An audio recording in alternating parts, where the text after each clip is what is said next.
그 냉면집은 뭐 관계없어. 어차피 같은 돈 받는데 뭐 물 달라는데. 그렇죠. 네? 상관없지. 뭐 상관없죠.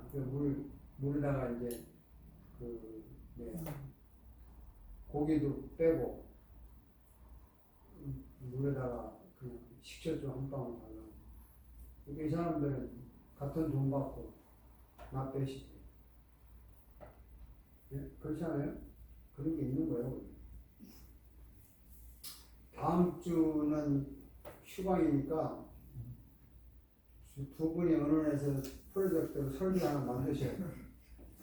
만들어서 이제 만드는 걸 발표를 하는 거예요. 둘이 똑같이 같은 내용이지만 발표하는 사람에 따라서 전달이 다르다. 아니 근데 이 만날 시간이 없는데 현실적으로 어떻게 해요? 전화를 하시던가 아니면 찾아와서 뭐 하시던가 다음 주일에는 어차피 올라오실 거 아니에요. 그러니까 수업을 안 하니까는 마주 앉아서 그 시간에 하시던가 구상을 해와가지고 이렇게 구상해가지고 하든가 하셔야 돼요. 그 프로젝트를 만들어야 돼요. 실력이 안 늘어요. 실제로 우리가 그 실력이라는 건요 머릿속에 있는 거는 실력이 절대 안 돼요. 여러분이 그 아시다시피 제가 이 강의 그 5차원 강의 들으면서 그 굉장히 자극을 받은 내용이 그 내용이었다고. 그 뭐냐면 그 지력에 대해서 강의할 때 그분이 그걸 했어요. 지력이라는 게 뭐냐? 지식의 힘. 지식의 힘이라는 게 뭐냐? 이제 뭐 그 사람 뭐 학자니까 학문적으로 얘기한 거죠. 그 수많은 정보가 오잖아요. 정보. 인터넷을 보고 뭐 정보라는 게 들어오잖아요. 정보가 우리 머릿속에 딱 들어오는 거 입수라고 해요. 입수. 임포트. 정보가 머릿속에 들어와. 근데 여기 들어올 때 100%다 들어오지 않아요. 걸러서 들어온다고. 걸러서 들어와가지고 머리에 들어와서 머릿속에서 정리를 하는 거예요. 정리. 이걸 심화라고 해요. 심화. 그 용어는 머릿속에 정리를 하는데 이게 정리가 얼마나 중요하냐면 쉽게 말하면 이렇게 말하는 거예요. 전화번호 10개가 있어. 경사님 거, 사모님 거, 목사님 거 3개가 있어. 그럼 나한테 들어와 있네. 입수가 됐어. 근데 이거를 정리를 한다는 말은 뭐냐. 가나다 순으로 정리를 하던가. 그래야 찾기가 쉽잖아. 그렇죠? 그러니까 제일 기억하게 되는 건 가나다 순을 해야 이, 정, 조 그렇게 정리하는 거예요. 클래시파이 한다. 모든 지식이 정리가 돼야 돼요. 어느 정도. 이게 정리하는 것이 소위 말하는 공부라는 거예요. 공부. 예? 공부를 하는 거예요. 정리를 하니까. 정리를 다 했어. 이제 이 머릿속에 하는 거예요. 그리고 뭐 노트에도 정리를 했던. 정리했는데 이거를 밖으로 표현을 해요. 표현인데 여기서는 표출이라고 해요. 표출. 그 사람들은 밖으로 내보내라. 근데 표현을 하는 게 말로 하고 글로 하고 주로 말과 글로 하죠. 주로.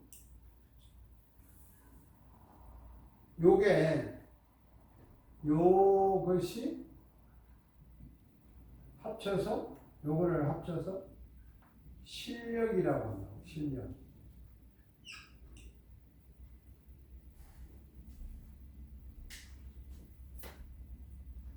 그러니까 보세요. 막 신문 읽고 라디오 듣고 막 수많은 뉴스를 들어서 내 속에 남는 게 있어. 남는 게 뭔가 정리가 돼. 예를 들어 오늘 신문을 읽었는데 신문에 제가 읽은 중에 남는 거는 인류 종말이 올 때 마지막 종말이 오면 기후 변화, 폭염 이런 기후 변화로 일어나는 마지막 종말이 뭐냐면 물이 마른다는 거예요. 지하수가 미국의 지하수가 40%가 줄어들어요. 그러니까 알칸사스 같은 데는 옥수수 농장에 옥수수가 안 돼. 가물어서 지하수는 물이 없어. 그 줄어들고 그다음에 가무니까 비가 안 오니까 또 물이 줄어들고 해수면이 넘치고 바닷물이 넘치고 그래서 종말의 마지막은 이제 물이 마르고 그다음에 먹을 게 없어요. 곡식이 아니라 굶어 죽는 게 마지막 종말. 신문에 그렇게 이제 학자들이 알고 있어요.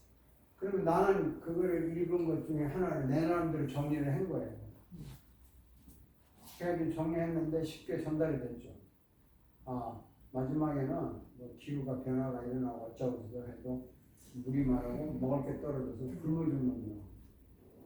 그런 그 표현을 내가 말로 했어요. 말로 했는데 그렇게 했을 때 그만큼이 내 실력이에요. 아무리 공부를 하고 책을 읽고 수천 권을 읽어도 지식이 없는 사람이에요. 소용이 없어요. 여러분 학교 다니면 시험을 왜 봅니까? 시험은 배운 걸 표현하는데 글로 표현한 거예요. 그거 가지고 실력을 매기는 거예요. 그러니까요, 이걸 내가 알기 전에는 나는 이제 책만 읽고 그냥 공부 많이 하는 사람은 지식이 실력이라고 생각을 했었어요. 근데 그게 아니야. 저게 실력인데 이제 지식은 이렇게 해서 실력이에요.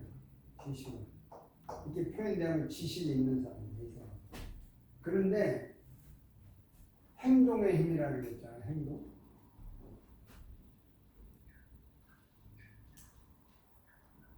행동의 힘이 있잖아요. 무슨 말이에요? 이렇게 알고 있는 것을 실제로 내가 행동으로 옮기는 거예요. 그러면 이거를 말로 하고 글로 했는데 내가 실제로 삶의 현장에서 실행을 한다. 실행. 이게 행동행위인데 실행한 만큼 그 사람이야. 말이 좀 좋아하죠. 이런 말 들어봤죠. You are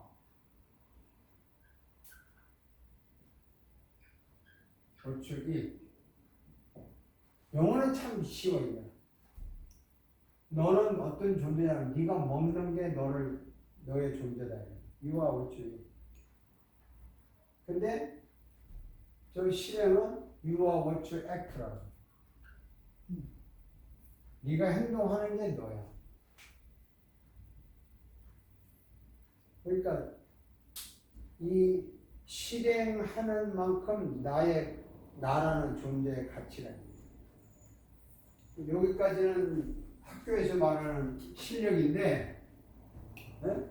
요거를 뭐라고 하냐면, 요건 학교로 말하면 점수가 높은 거예요. 근데 요 실행은 뭐냐면, 뭐가 높아요? 인생의 윤리가 높은 거예요.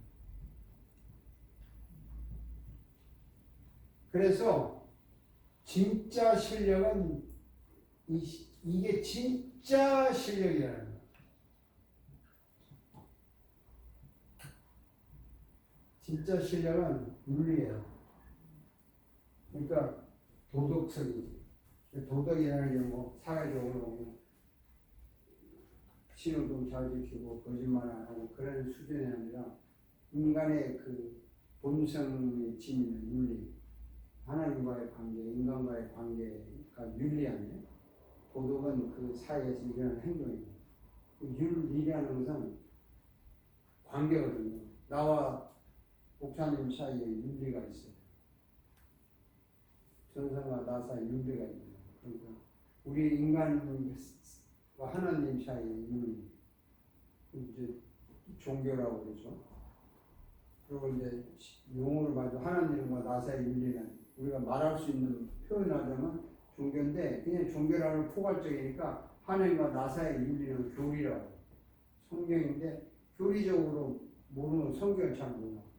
그리고 인간과 우리 사이의 윤리는 도덕이라고 결국에. 그래서 우리가 이런 과정을 쫙 거쳐가가지고 실력하고 실력으로 옮기는 사람을 만들어내야 세상이 좋아지는 거예요. 사실은. 그런데 이런 사람을 이제 뭐 국민학교 때부터 잘 만들어내야 되는데 쉽게 말하면 이런 거예요. 도덕 점수는 100점인데 도덕적으로 사는 건 빵점이야. 빵이잖아요. 교인들 예를 들어서 성경 시험 보면 100점이야. 아브라함은 누구고 이스라엘 역사는 몇 년이고 다윗은 누구고 뭐 줄줄줄 100점이야. 근데 성경대로 사냐? 빵점이야. 그러면 지식의 힘만 있지 행동의 힘이 없기 때문에 세상은 안 변해. 이 점수가 높은 실력이 있는 사람은요, 말잔치만 글잔치야. 그래서 제가 이제 느낀 게 뭐냐면, 문학 공부를 이제 제대로 나는 안 했잖아요. 안 해서 이제 어쩌다가 뭐 시도 쓰고 숙제를 하다 보니까 그 모임에 직접은 안 가고 온라인 모임에 한 달에 한두 번씩 하니까 한다고 하는데 이분들 글로 다 쓰는 사람들 아니에요. 글을 참 잘 써요. 글을 잘 쓰고 글을 평가하는 거 뭐 합평이라 그러는데 뭐 굉장히 잘 쓰더라고. 감동적이고 뭐 표현력이 잘하고. 그래서 저는 이제 초면 세니까 그냥 뭐 듣고 아 그렇구나 이러고 마는데 또 제가 글을 써서 내면은 또 저에 대해서 뭐 평을 해요. 뭐 그 똑똑한 사람들이 맞춤법도 이야기하고 띄어쓰기도 이야기하고 뭐 이런 거 중복되니까 빼라고 뭐 고맙습니다 이러고 마는데 제가 속으로 느끼는 거는 하나가 있어요. 왜냐면 야 말장난 좀 그만했으면 좋겠다. 문학이 말장난이에요. 그 기독교가 말장난 하면 안 되잖아. 예를 들어서 이거 설교하고 관계없지만 간접적으로 관계없어. 등 따시고 배부른데 잔디밭에 탁 누워가지고 막 고통에 대한 글을 쓸 수도 있고 또 낭만에 대한 글을 쓸 수도 있고 아름다운 시도 쓸 수 있고 뭐 숲길가들 보면 다양한 아름다운 글들 많은데 어느 놈이 등 따시고 배부르서 못해. 진짜 한 조각의 빵이 그리워서 그걸 먹기 위해서 땀을 흘린 사람이 글을 쓴 거하고 편안하게 앉아서 글 쓴 거하고 달라요. 정말 다르다고. 근데 뭐 언뜻 보면 모르지. 그래서 문학도 옛날에는 문화하는 사람들 가난한 사람이 좀 많았죠. 왜냐하면 다 가난했으니까. 그렇지만 문화한 사람들이 실제로 가난했냐? 우리 베토벤이 뭐 가난해가지고 그 악보를 사기 위해서 해수를 뭐 굴고 그랬다고 하는데 뭐 그런 경우는 있죠. 왜냐면 그거는 인기가 없으니까 뭐 직업도 없으니까 굶었지만 대부분 문화하는 사람들 부잣집이에요. 그림 그리는 사람들 다 부잣집 아들 딸이야. 그런 게 어딨어. 다 등 따시고 배부른데 한줄 시를 읊는 거지. 배고픈 사람이 시가 나와요? 솔직히 말해서. 그래서 이 문학은 신학에 비하면 정말 수준이 낮은 그냥 아름답게 표현하고 끊임없이 말을 표현하니까 말장난이 아름다워요. 그 말장난 잔치, 말잔치 하는 거지만, 물론 이제 노벨 문학상 같은 거 보면 뭐 인간의 그 휴머니즘을 깊게 파헤쳤다, 뭐 내면의 고민을 파헤쳤다, 어쩌고 떠들어도 결국 인간의 뭐 그 속에 있는 거 드러내는 거. 인간, 자 목사님이나 저나 이제 다 60 넘으세요. 물어봅시다. 인간 뭐 소설을 아무리 알아서 인간 밑바닥 드러내면 뭐가 남아요? 욕심밖에 안 남잖아요. 이기심. 전쟁이 왜 나고 싸움이 왜 나고 자기 욕심 채우려고 나는 거 아니야. 근데 그거를 뭐 다르게 표현하면 문학이고, 그걸 뭐 아름답게 이렇게 잘 표현한 문학이고, 또 그 다음에 인간의 두 번째 그 문학의 주제는 사랑이잖아요. 뭐 남녀간의 사랑이든 뭐 국가를 사랑하든 이 사랑의 주제인데, 그 사랑에 보면 항상 배신하고 갈등하고, 응? 뺏고 헌신하고 맨날 그렇게 도는 거야. 그걸 가지고 뭐 계속 문학의 역사가 떠들었는데 가만히 보니까 말장난이야. 진짜 말장난. 그렇다고 내가 그 말장난을 하면 안 되잖아. 나는 아무것도 모르는 사람이 하니까. 네? 이제 속으로 야 너네들이 신학을 하고 문학을 좀 해라. 이런 생각을 이제 하는 거야. 근데 다 교회 다녀요. 거의 교회 다녀요. 교회 다니고 다 하나님 아는 캐톨릭이에요. 거기 보면 막, 오늘은 좀 늦었는데 우리 교회 뭐 전도 훈련에 있어서 참가하고 왔다 그러고, 오늘 일찍 가야 돼요. 뭐 교회 뭐 구역 모임. 아니 저는 뭐 처음에 안 밝혔는데 나중에 이제 목사라는 걸 누가 알은 거야. 그래서 이제 목사를 하지 마시라. 그냥 이름 그냥 모세스 그냥 불러라. 계속 해. 그래서 이제 그 다음 숙달이 돼가지고 모세스 선생님 이러고 말라고. 근데 제가 볼 때는 신앙의 수준도 그거밖에 안 돼요. 신앙도 말장난이에요. 그래서 말과 실행이 100% 일치한 분이 누구예요? 예수잖아. 그러니까 그 다른 말이 아니고 말과 그 행동이 일치됐다는 이 말은 신학적으로 표현하면요. 예수님 말이 곧 예수님의 인격이고, 예수님의 인격이 곧 교리고, 예수님의 인격이 곧 삶이에요. 그리고 그게 기적이라고. 그러니까 우리는 예수님의 말이 예수님이라고 말을 하는 거예요. 예수의 말씀이 성경에서 대체 말씀이 계시니라 말씀이 하나님과 이게 예수다 이렇게 성경적인 논리로 말씀이라고 하지만 실제로 하나님이라는 그 하나님의 말씀하시면 말씀을 그대로 이루어지잖아요. 빛이 있으라 하니까 빛이 생기잖아요. 그러니까 하나님의 말과 하나님이 똑같아. 제가 이걸 깨닫는데 거의 6개월 걸렸어요. 신학 공부 시작해가지고.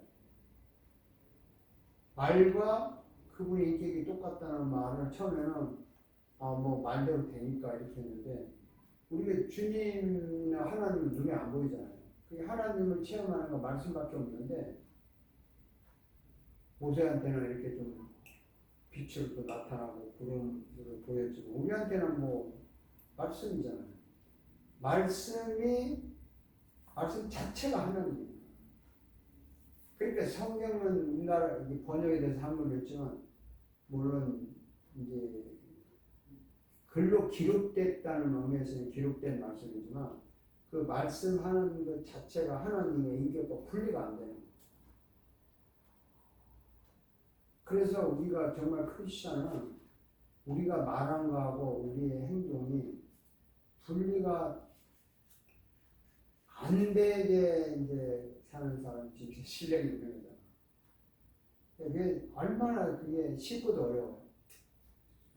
쉽고도 어려운데, 그렇지만 다 이제 그렇게 사는 거예요. 그래서 점수의 실력이 아니라 그 행동의 실력이에요. 이게 행동입니다.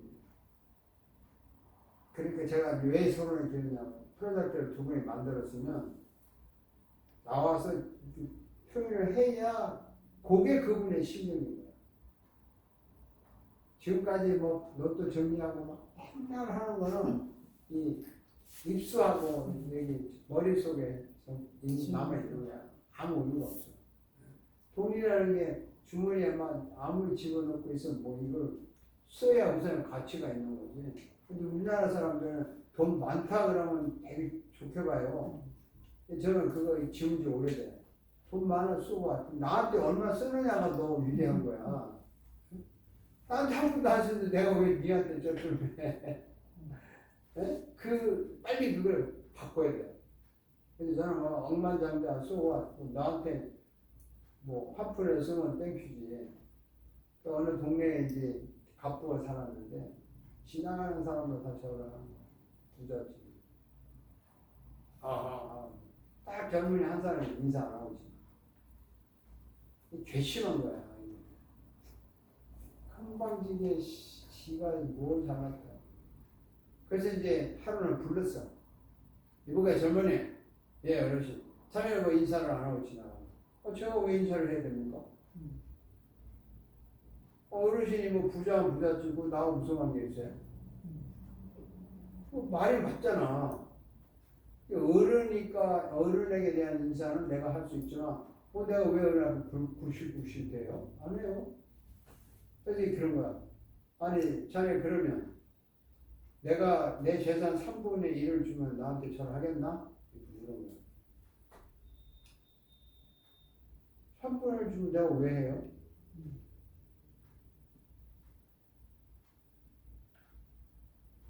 안 해요. 어차피 어르신 나보다 부자인데 내가 왜 하냐. 이게 어른이 근데 내가 반을 줄 테니까 하겠냐. 반 주면 안 해. 왜 안 해? 똑같이 반반인데 내가 왜 해? 대단하네. 예? 그냥 반반인데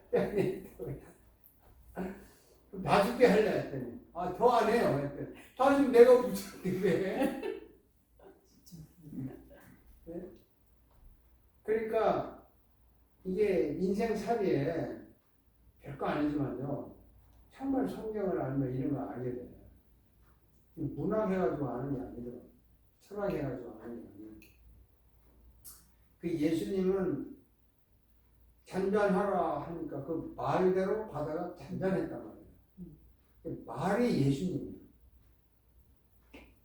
그러니까 예수님 말 한마디 한마디가 살아있는 거예요. 그래서 하나님의 말씀은 살았고 내 심령을 쪼갠다는 말이 그래서 되는 거예요. 그러니까 살아있는 분이 나한테 말을 하는데 내가 아무렇지도 않다? 그런데 두 가지잖아. 그분과 나는 전혀 관계없는 영혼이 내가 완전히 버림받은 사람이니까 구원을 받은 사람 같으면 영혼이 병들었던 거예요. 둘 중에 하나밖에 없어요. 영혼이 완전히 죽은 사람은 뭐 관계없잖아. 근데 바다도 살아있으니까 말씀을 들었잖아. 지옥에 있는 사람도 말씀을 듣는다. 살아있으니까. 죽은 자도 말을 듣잖아요. 죽은 자 보고 나오니까 나오잖아요. 근데 우리는 멀쩡하게 사는 사람이 안 나와? 나오라는데? 그럼 우리 영혼은 죽은 자보다 더 좋은 거잖아요. 이게 무서운 말이라고, 이게. 그래서 제가, 여러분 아시겠지만, 설교 때마다, 아니, 그분이 나를 위해 죽었다는데, 왜 반응이 없고, 정말, 똑같은 말 내가 하는 거야. 적어도, 바다도 움직였는데, 뭔가 잔잔하게, 영혼이 너무 심히 병이 들어서 좀 감각이 없더라도, 이런 나게 돼 있다고, 이게. 안 된다는 거는 좀 이상해. 정도의 차이는 있죠. 그럼 우리는 성령 충만을 원하는데 성령이 충만하고 그냥 완전 우리가 더 그냥 타오르겠죠. 그 말을 듣고 그냥 정말 내가 이렇게 차면 안 되지. 정신 차려야지. 아멘 하면서 기왕하던 거 더 능동적으로 하고 기왕 준비하던 거 더 잘하고 봉사하던 거 더 잘하고 이게 직장생활 더 불타게 하고 이게 성령 충만이지. 근데 성령 충만이 몸이 뜨겁고 할렐루야하고 신비롭고 이건 아닌데 이게 도대체 이게 말할 설득력이야. 여러분 이렇게 들었으니까 여러분이 써 먹으라고 어디 가서 써 먹어야 실력이잖아. 안 써먹으면 실력이 아니잖아. 개인 프로젝트 하려다가 선을 이제 근데 그 프로젝트는 한 주제를 갖고 설교를 두 만들어야 돼. 사람이 다른 설계를 하나씩 만들면 되는 거예요. 아니 둘이 합작해서 만들어 하나를. 그래서 프로젝트라. 따로따로 나와서 발표하라고. 아니 똑같은 걸 따로 발표하라. 똑같은 내용인데 발표하는 사람에 따라서 전달력이 달라요. 또 똑같이 연구하고 똑같이 했는데 네, 페이퍼를 똑같이 만들었잖아. 하나의 제목 가지고 하잖아. 근데 한 제목과 한 내용을 가지고 하는데 표현하는 사람에 따라서 또 달라. 그걸 보는 거야. 그거 참 신기하네. 아니 왜 힘들어? 그렇지. 힘들어? 언어에서 만들어서 좀 작품을 잘 만들고 그래서 그걸 가지고 이제 학교에서는 이제 두 가지 종류로 프로젝트를 시켜요. 하나 둘이 같이 만들어서 발표를 할 때 반반 나눠서 전반부는 네가 후반부는 네가 이렇게 시키기도 해요. 같은 거를 또 어떤 경우는 프로젝트를 이제 만들 때 두 사람한테 두 개의 주제를 주고 같이 앉아서 답을 만들어.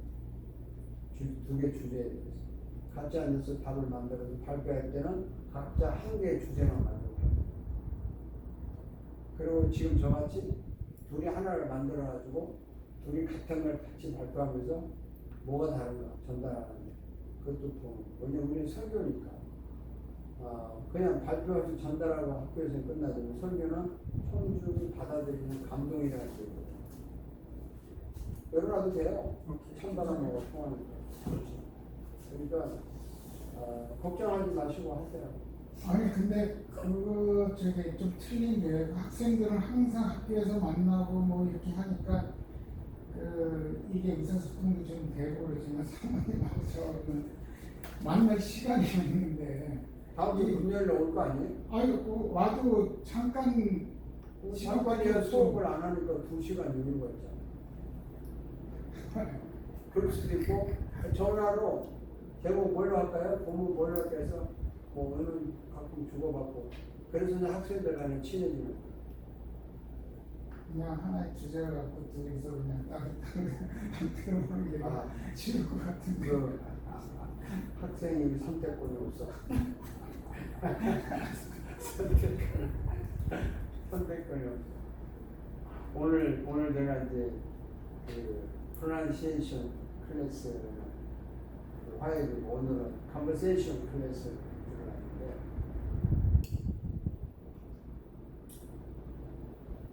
이게 좋은 점이고 나쁜 점인데 conversation 클래스가 전부 다 외국 사람이에요. 이게 전부 다 미국 애들하고 해야 내가 이제 발음도 그냥 외국 사람들이니까 배우긴 하지만 걔들하고 이야기를 하면 걔들 말을 더 못 알아들어. 미국 애들 말을 뭐 라틴 스파니시 애들, 러시아 애들, 방글라데시 애들 근데 선생은 또 눈치를 잘 알아들어요. 그러니까 이게 말이 되냐? 이제 선생님과 수준 높은 학생, 중간 학생, 내가 중간 맞춰서 하는데 그것도 레벨 1, 레벨 2가 있긴 있어요. 그래서 스피치 클래스가 있으면 스피치 클래스는 이제 주로 미국 애들 이제 공부를 하려고 하는데 그런 게 없어 코스가 없고 그냥 컨버세이션인데 두 가지 초이스. 하나는 그냥 여기 가는 거고, 하나는 그 돈을 내고 크레딧을 신청하는 컨버세이션 클래스가 있어요. 그걸 이제 시험을 봐야 되고 점수를 따야 되고 내가 스트레스가 거기는 돈 내고 오는 애들이라서 외국 애들 치고는 영어를 좀 하는 애들이 오고 그 학점을 받으려고 하니까. 그러니까 거기를 갈까 하는데 그거는 내가 뭐 그것 때문에 그냥 옛날처럼 시험 공부하고 너무 열받는 것 같아가지고 안 하는 것 뿐인데 하여튼 그래요. 자, 그런 상황에서 프로젝트 설명했으니까 충분히 하시라고 넘어가면 안 돼요. 하시고 오늘 이제 시범 쪽을 하나 하고 내일 먹어봅시다. 부분 하나 선택하세요.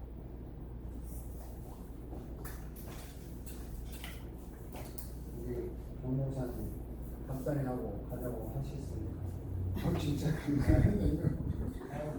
목사님이 좋다면 이 더운 날씨에 이제 앉아서 수고를 시키면 안 되지.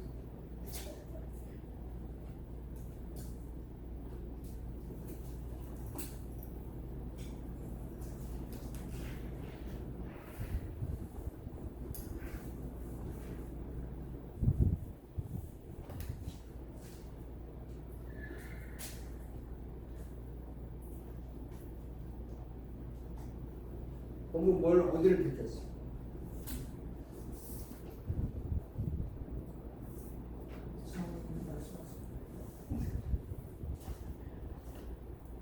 다음에 할 걸 미리 딱 예측을 해가지고 지금 연습을 하는 것도 머리가 좋은 거야. 아 이거 뽑아가지고 다음에 두 이걸 해야 되겠다 하는 거 좋은 방법이죠. 공부생 골라보세요. 다음에 하실 거 미리 또 해보셨으니까 꺼내세요. 해놓은 거는 없고 딱 피었는데 그 창세기 30장 22절 정색 30장. 뭐 30장에 들어오는데 몇 절이야? 22절 22절. 아니 그냥 이렇게 딱 피니까 있는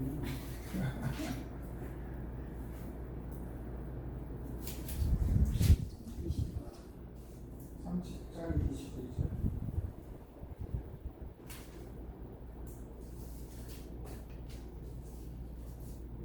야곱이 뭐 도망가는 얘기냐. 하나님이 나를 생각하시니라 하나님 그를 들으시고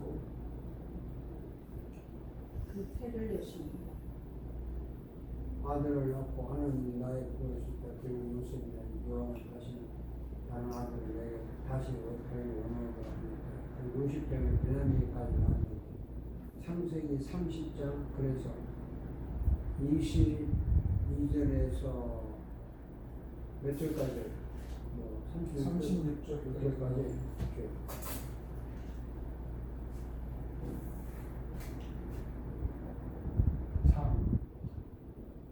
30장 22절에서 36절 본문을 잡았어. 제목은 나중에 잡아요. 항상 제목을 먼저 잡을 필요 없어. 잡아서 자 일단 읽읍시다. 자 22절부터 하나님이 나를 생각하시니라 하나님이 그를 들으시고 태를 여시고 그가 인자하여 너를 낳고 하나님이 나의 부름을 실시하고 그 이름은 요셉이라니 여호와는 다시 다른 아들을 내게 다시기를 원하노라 하며 나의 요셉을 낳을 때 야곱이 나에게 이르되 나는 주며 내 고향 내 본토로 가게 하시되 내가 외삼촌에게서 일하고 얻은 천사를 내게 주어 나로 가게 하소서. 내가 외삼촌에게 한 일은 외삼촌이 하시나이다. 아버지 내게 이르되 여호와께서 너로 인하여 내게 복을 주신 줄을 내가 깨달았노니 네가 나를 사랑하사 내게 유하라. 또 그러되 내 불쌍을 청하라. 내가 그것을 주리라. 야곱이 그에게 이르되 내가 어떻게 외삼촌을 섬겼는지 어떻게 외삼촌이 짐승을 쳤는지 외삼촌이 아시나이다. 내가 오기 전에는 외삼촌이 술과 졌더니 번성하여 때를 이루었나이다. 나의 공명을 따라 여호와께서 외삼촌에게 복을 주셨나이다. 그러나 나는 어느 때에나 내 집을 세우리이까. 라반이 가로되 내가 무엇으로 내게 주랴. 야곱이 가로되 외삼촌께서 아무것도 내게 주실 것이 아니라 나를 위하여 이 일을 행하시면 내가 다시 삼촌의 양떼를 먹이고 지키리이다. 오늘 내가 삼촌의 양떼를 두루다니며 그 양 중에 가로진 자와 젖 있는 자와 검은 자를 분리하내며 염소 중에 젖 있는 자와 어린 자를 분리하내니 이것이 그에 나면 나의 삭시되리라. 후일의 사주께서 오셔서 내 흠상을 조사하실 때에 나의 여기가 나의 표징이 되리이다. 내가 혹시 염소 중 아름진 하는 자를 저먹는 자나 양을 중 먹지 아니한 자가 있거든 다 도둑질한 것으로 인정하소서. 라반이 하거되 내가 내 말대로 하리라 하고 그날에 그가 수염소 중 얼룩무늬 입은 자와 전 있는 자를 가리고 암염소 중 흰 바탕에 얹은 자와 전 있는 자를 가리고 양 중에 없는 자를 가려 자기 아들들의 손에 붙이고 자기와 야곱의 사이를 살게 뜨게 하였고 야곱은 라반의 남은 양떼를 칩니다. 자, 그러면 점 있고 알롱진 거는 그때부터 야곱에게 준다는 얘기예요. 그러면 그걸 가려내 가지고 네가 이걸 가지고 지금 양을 먹이라는 이거 어떻게 이해가 됐어요? 지금부터 아닌가요? 35절에 그날에 그가 수염술 중 얼룩무늬 점 있는 자, 검거들도 흰 바탕에 아름다 점 있는 자를 가리고 양 중에 그를 가려 자기 아들들의 손에 붙이고 자기와 야곱 사이를 살게 했고 야곱은 남은 양떼를 치니라. 자, 그러니까 어떻게 이해를 했어요?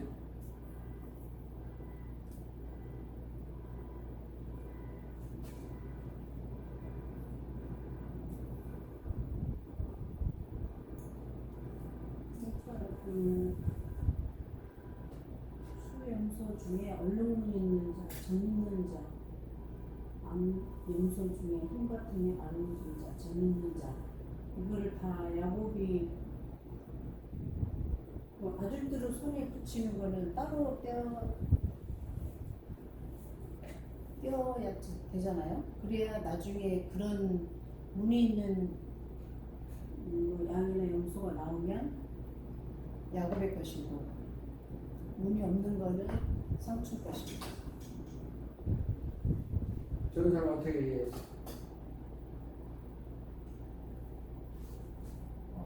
글쎄. 글자가 나와서 눈이 아파요. 네, 저 준비가 안 돼. 아닌가? 앞으로 날 거를 야곱 건가요? 그래서 그거 할 때 그 앞에다가 막 이런 거를 앞에다 놓고 얼룩무늬 있는 걸 낳게 하고 놓고. 네, 그러니까 이거죠. 어떤 무늬 있는 거는 일단 다 빼가지고 전에 아들한테 줬어. 그 삼촌 아들이요? 아들, 전에 아들.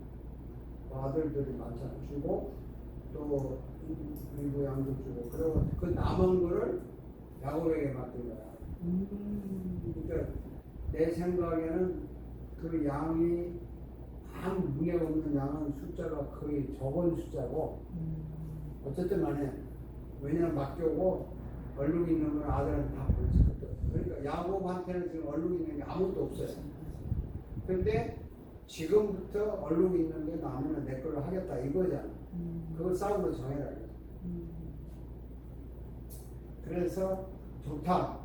그 삼촌이 볼 때는 뭐 어차피 얼룩 있는 거 다 가져가고 전에 아들이 가져가니까 사흘길을 두고 먹이는 거 아니고 섞지 말라고. 나중에 보면 이제 야곱이 머리를 써가지고 이제 그다음에 껍질 벗겨서 얼룩 있는 거 하고 그게 신이 유전할 줄 모르겠어. 그걸 보면서 물을 먹으니까 새끼가 얼룩진 걸 낳았다고 이렇게 돼 있는데 또 뭐 학자들이 연구를 하겠죠. 어쨌든 그 환경에 따라서 동물들이 색깔이 변하나 봐요. 그 보호색이라는 거 있잖아요. 그래서 뭐 참조과학회에서 보면 왜 흑인이 있나, 왜 백인이 있냐 하는 걸 설명하는 거 들었는데 그 참조과학회 사람이 정말 연구 많이 해요. 똑같이 같은 피부였는데 헤어졌잖아요. 그쪽에 헤어졌어. 갑자기 흩어졌어. 그 바벨탑이.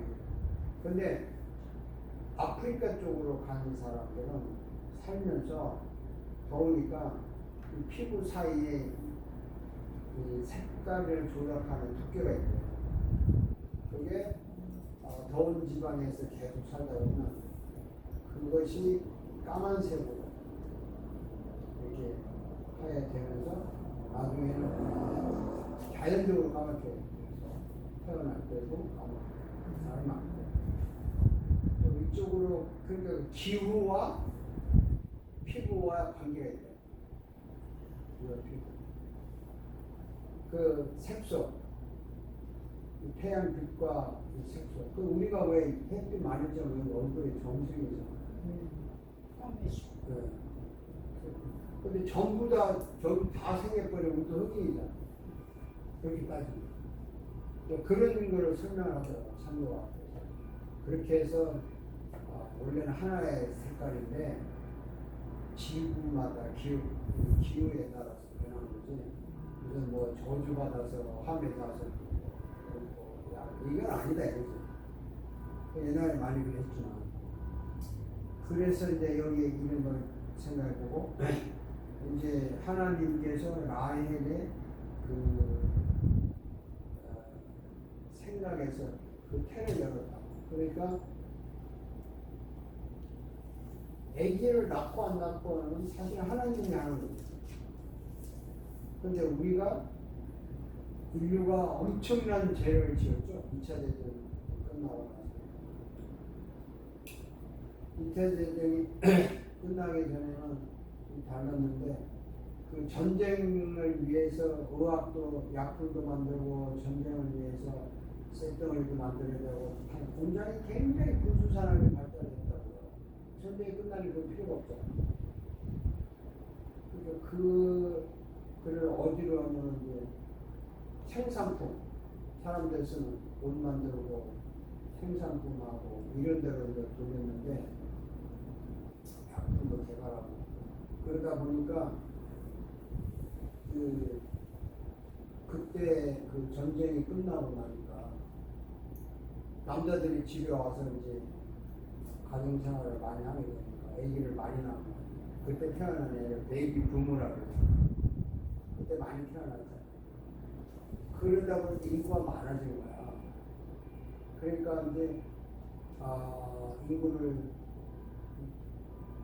줄이자고 하는 의미도 있고 또 애들이 많으니까 뭐 경제적인 어려움도 있고 하니까 산화 제한을 하자는 말이 나온 거예요, 사실은. 그 산화 제한을 하기 위해서 이제 그 군대에 동원했던 많은 그 기술들이 의약품, 콘돔 만드는데, 낙태 피임약 만드는데, 이렇게 개발이 돼가지고 굉장히 싸게 공급이 되다 보니까, 뭐 이제는 젊은이들도 그냥 관계를 막 하고, 이렇게 문란해졌다고. 문란해져가지고, 또 피임약도 쓰고, 여자들도 또 rum프를 띄우고, 막 이러다 보니까, 많은 게 산화 제한을 하기 시작한 거예요. 원래 태를 하나님이 열었다 닫았다 하는 건데 인간이 의도적으로 열었다 닫았다 했다 이 말이죠. 근데 그게 죄악이라고는 아무도 생각 안 하죠. 그리고 아예 그냥 의학이 발달되니까 둘만 나와 장기를 잘해가지고 다들 애들 둘 나면 수술해버리잖아. 아무 죄책감이 없다. 둘 나서 여자분들도 이렇게 크림술 다 해놓으니까 얼마나 이제 바람 피워도 표가 안 나. 그전에는 좀 신경을 썼잖아요. 바람 피워도. 안 나는 거야. 요즘 뭐 젊은 애들은 뭐 임신할 걱정 전혀 안 하죠. 무슨 뭐 강간이나 당해서 임신했어 몰라도 안 하니까. 그래서 낙태 지지하는 사람들이 의도적으로 임신하는 사람은 별로 없고 의도하지 않아서 임신하는 사람들이 많으니까 낙태를 해야 된다고 주장하는 거지 사실은. 그런 애들 왜 낳아야 되냐 이거죠. 이 젊은 애들이 의도적으로 결혼해서 낳으려고 하는 애들이 전혀 없잖아요. 요즘은. 그게 뺏겨난 거 있더라고요. 그래서 저는 저도 뭐 둘 낳고 스탑을 시켰으니까 나도 엄청난 죄를 지은 사람이에요. 그러니까 이게 보급을 공짜로 해줬어. 그 수술을. 그리고 뭐 목사님 군대에서 한국에서 했어요. 군대에서 남자도 이거 짜매거리죠. 무료로 다 해줘. 그래가지고 남자도 또 마음 놓고 말할 필요가 있어요. 그러니까 성적인 문제가 이 폐를 열고 닫는 데서부터 인간이 막기 시작해서 엄청나게 타락했다는 것을 말하는 사람이 없죠. 왜냐면 모두 다 했으니까. 그것도 지금 뭐 회개합니다고 뭐 여자들이 뭐 다시 풀러가지고 임신하려고 한 사람도 없을 거고, 뭐 남자들도 풀러서 다시 하자고 한 사람도 없을 거고. 이게 이 태를 하나님 열고 다니는 거예요. 자, 이 정도 이제 야곱이 양 가리는 거하고 태 닫는 문제를 이야기를 했는데, 어떤 얘기를 하고 싶어요? 두 분이 설교를 한다면 어떤 걸 포커스로 하고 싶어요?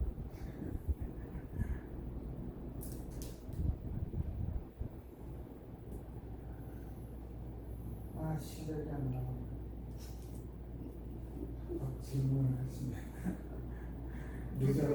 주제가 두 개밖에 없는 것 같습니다.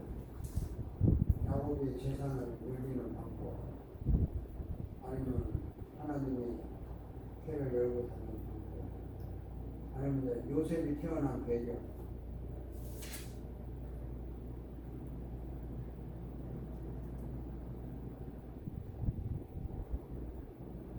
요셉 이야기하고 싶어요? 야곱 이야기하고 싶어요?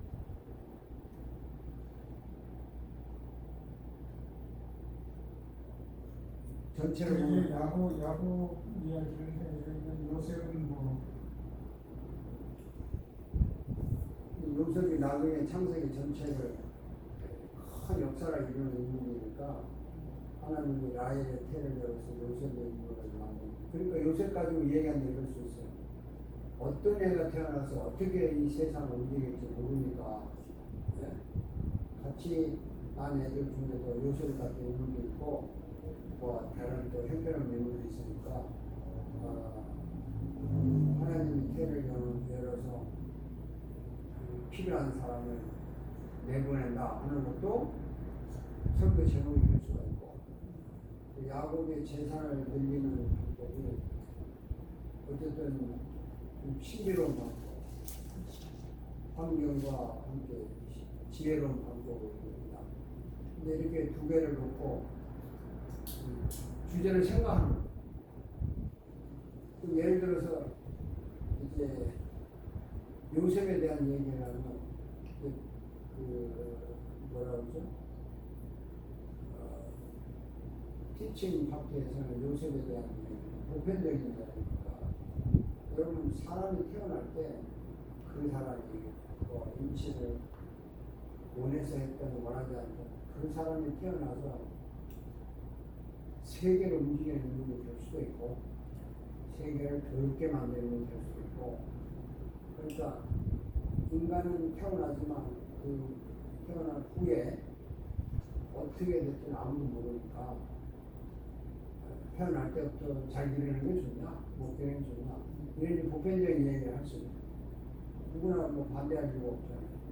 어쨌든 생명이 태어나면 그 나름대로의 가치 있는 일을 하는 사람이 있을 거고 인간을 망치는 사람이 있을 테니까 생명이 태어나는 거 귀하다, 중하다 한 다음에 오늘 본문에는 하나님이 요셉이라는 분이 태어나는데, 그때 당시는 몰랐지만 지나고 보니까 요셉을 통해서 엄청나게 왔었다. 그래서 요셉은 사실 예수 그리스도를 상징하는 그런 행동이 많잖아요. 내가 여기 팔려먹은 하나님 미리 보냈다. 나를 통해서 민족을 세우고, 요셉을 통해서 그리스도의 모습을 보여줘. 그리고 이제 그렇게 해서 우리는 희명에 가서는 우리가 이 세상에 태어난 것 자체를 긍정적으로 보면서 요셉처럼 써있지는 사람으로 나도 갈 수가 있다. 지금부터 어떻게 요셉처럼 써질 것인가. 거창한 것도 있고 정의도 있죠. 이런 식으로 푸는 방법이 있고, 야곱 쪽으로 가면 자 부자 되고 싶은 사람이시죠? 다 있다고 특징이 있어요. 특징이 있어요. 그럼 재산을 늘리기 싫은 사람이 있어요? 다 늘리고 싶겠죠. 근데 뭐 재산을 공짜로 불러옵니다. 머리를 쓰고 지혜롭게 해야 되고 부자가 되는 건 환경과 부자와 여러 가지 얽히고 섞여야 돼요. 하늘에서 돈이 떨어지지 않느냐. 그거 다 맞다고 할 거야. 그렇죠? 오늘 본문에도 야곱이 그 부자 되는 방법 중에 하나가 이 지혜롭게 지혜를 썼는데 환경과 이렇게 맞는 그 조건을 쓴 것 같다. 그러면서 우리가 환경을 잘 활용하라. 환경을 무시하지 말고. 그래서 환경을 잘 활용한 사람이 누구예요?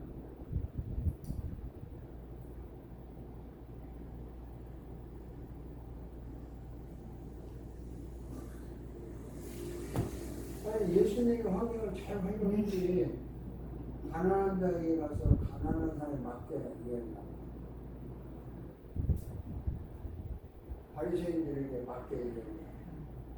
또 병자에게 직접 찾아가서 그때 맞게 하는 주님이 잘 활용했고, 그걸 실행하는 사람이 이제 바울이 로마 사람한테 로마식으로 헬라 사람 헬라식으로 해서 목적으로 한 사람을 구원하게 합니다. 그러니까 결국에 환경을 가장 잘 적용한 사람이 예수고, 그분이 마지막에 그 환경에 맞게 그 사람을 구했다 이거죠. 그래서 그게 예수 그리스도로 연결을 시키는 거예요. 그러니까 우리가 예수와 연결을 시키라고 그러면 십자가에 죽은 사건만 막 자꾸 끄집어 오는데 그 환경에 맞게 이 땅에 오셨잖아요. 이 땅에도 예수님 환경을 찾아온 거예요. 이 땅에 오셔서 그래서 이제 우리를 구원하고, 그래서 우리도 주님처럼 환경을 잘 활용할 줄 알아야 된다. 그래서 이제 지금 이 기후변화도 환경의 문제인데 환경을 엉망으로 만드는 세상입니다. 이걸 한번 더 줍니다. 그 힐링에 가서는 우리 주변의 환경부터 우리가 긍정적으로 만들어 가자. 그래서 정결하게 해야 되고 버릴 거, 안 버릴 거, 뭐 이런 거 이렇게 해서 한 편을 만드는 거예요.